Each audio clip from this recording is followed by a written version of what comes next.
You weren't born to please everyone, but somewhere along the way, you were trained to believe that love must be earned, that saying no makes you selfish, that setting boundaries makes you difficult.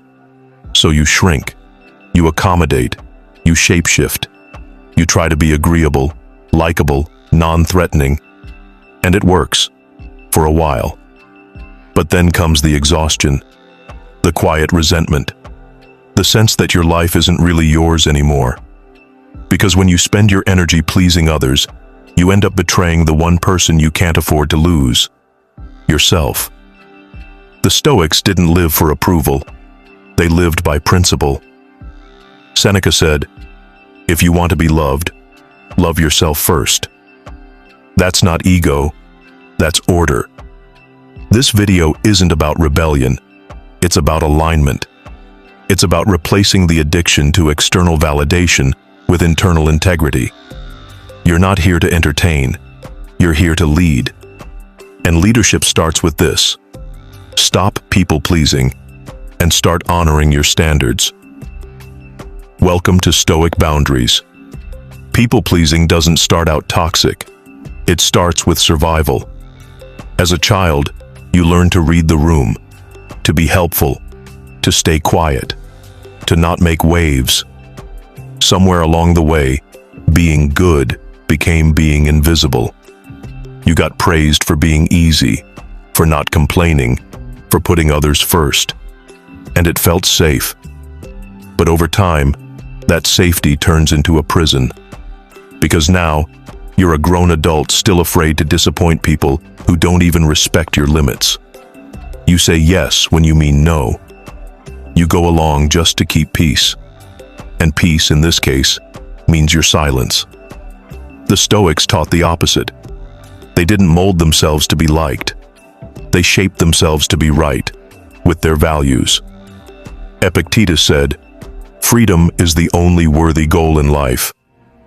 But there's no freedom in saying yes out of guilt, or agreeing just to avoid discomfort. So here's your first correction. Boundaries aren't walls, they're filters. They don't keep people out, they keep your energy in. If someone gets offended by your limits, they were benefiting from your lack of them. Saying no isn't rude, it's real. And yet most people treat it like a weapon, like it'll ruin everything if they dare use it. But here's the truth. Every time you say yes to something that drains you, you're saying no to something that could build you. That's not kindness. That's self-abandonment. The Stoics believed in service, not servitude. They didn't give from guilt. They gave from overflow. And that only happens when your boundaries are clear. Marcus Aurelius said, "Waste no more time arguing what a good man should be.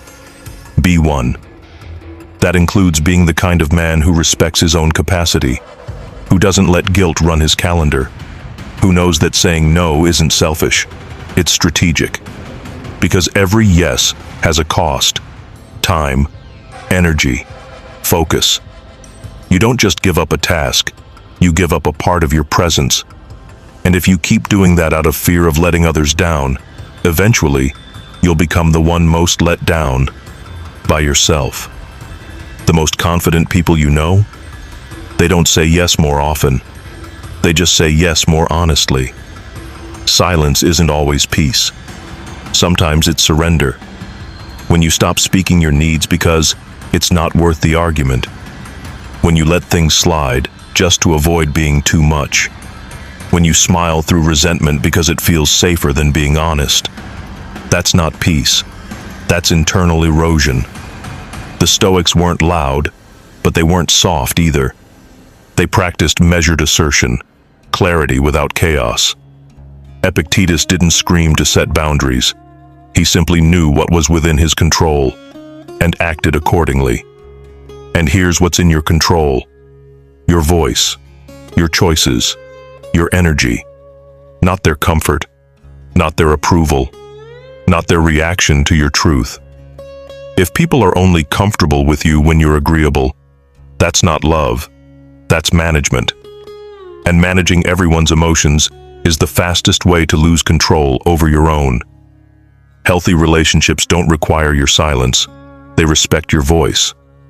So if you're always quiet to keep things smooth, ask yourself, who exactly is this smooth for? Because if it's not for you, that's not a boundary, that's a cage. If you're training your mind like a warrior, hit subscribe. No hype, just discipline. When you constantly ignore your own boundaries, it doesn't just cost you energy, it costs you dignity. You start to feel it in subtle ways. That quiet frustration after saying yes again. That heaviness in your chest after letting someone overstep again. That moment you realize you're more committed to not disappointing them than protecting you. And that's where resentment is born. Not out of hate, but out of self-betrayal. The Stoics taught that your mind must be governed by reason, not guilt. And guilt is exactly what keeps people trapped in people-pleasing cycles. Marcus Aurelius said, "The soul becomes dyed with the color of its thoughts." So if your thoughts are always, "I can't say no," they'll be upset. It's easier to just go along. Don't be surprised when your soul starts to fade into gray. You want clarity? Practice alignment. You want freedom? Protect your limits. Not loudly, not with anger, just with quiet, consistent truth. Because every time you enforce a boundary, you're not pushing people away. You're pulling yourself back together. You've kept it together. You've kept it polite. You've kept it smooth. But here's the problem. While you're keeping everything okay for them, you're slowly disappearing from your own life. That's not balance. That's self-erasure. And the Stoics would call it out. Epictetus said, "Don't explain your philosophy. Embody it." So ask yourself, what are you embodying right now? A man in control of his mind? Or a man shaped by everyone else's expectations? Because if you're always the one adjusting, always the one softening your words, always the one keeping peace at the cost of your truth, that's not kindness. That's quiet fear.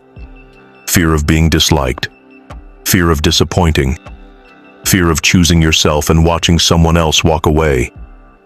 But here's the truth. Anyone who walks away when you finally set a boundary was never with the real you in the first place. So here's the question you have to face. No more hiding. Are you being loved? Or are you just being useful? If that question hit you, it's because part of you already knows the answer.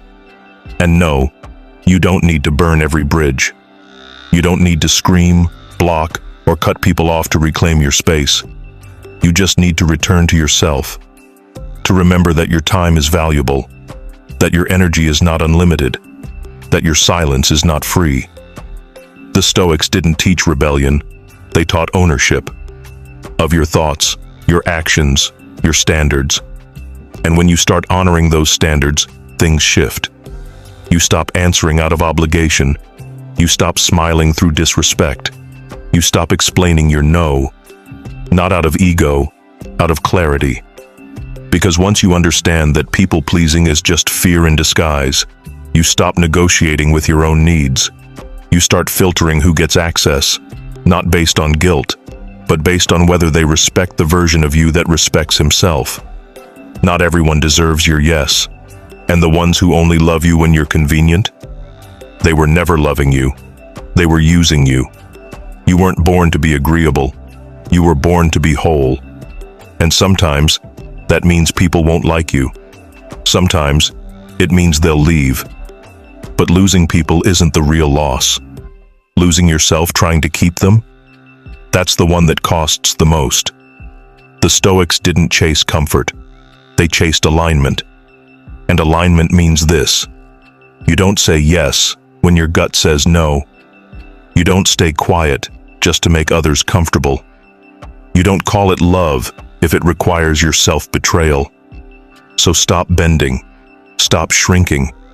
Stop making space for people who only show up when you're small enough to fit their needs. Start honoring your own rhythm. Start protecting your own peace. Start living by a standard that isn't negotiable every time someone frowns. Because when you respect yourself fully, not selectively, not sometimes, but always, everything changes. People feel it. And more importantly, you feel it. You feel